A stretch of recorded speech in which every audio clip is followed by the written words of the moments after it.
Sono stati 8.000 tra motociclisti curiosi e appassionati del mondo delle due ruote le persone che hanno transitato a Udine in occasione della 7ª edizione del Motoraduno Città di Udine, organizzato dal Motoclub Morena, che si è tenuto da venerdì a domenica con base in piazza Primo Maggio. Nella 3 giorni dedicata alla scoperta del territorio, iscritti da tutta la regione ma anche da fuori come Veneto, Emilia-Romagna, Piemonte, Lazio, Abruzzo, Basilicata, Toscana, Umbria, Campania, Marche e Puglia.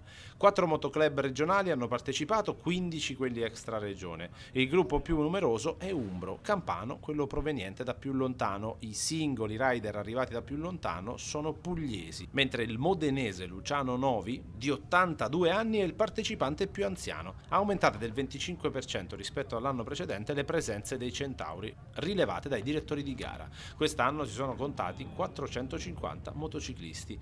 2 momenti clou della manifestazione: il primo, il giro turistico di sabato con un percorso di circa 130 km tra Collio Goriziano e Slovenia. Dopo la partenza da Udine si è attraversato Premariacco, Corno di Rosazzo, con ingresso in Slovenia per la visita al Sacrario Militare di Oslavia.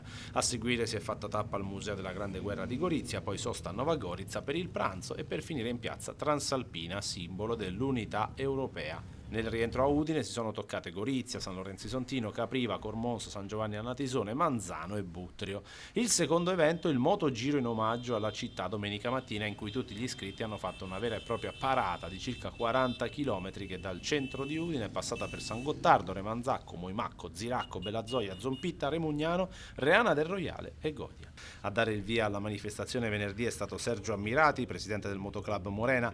Il comandante della polizia locale di Udine, Eros Del Longo, ha portato un messaggio di sicurezza e vicinanza. L'assessore allo sport del comune di Udine, Chiara Dazzan, sabato come Zavorrina ha fatto il giro mototuristico insieme allo stesso comandante Del Longo. Presenti anche i consiglieri regionali Roberto Novelli e Mauro Di Bert, entrambi vicini al mondo motociclistico, per un evento che ha riscontrato un grandissimo successo.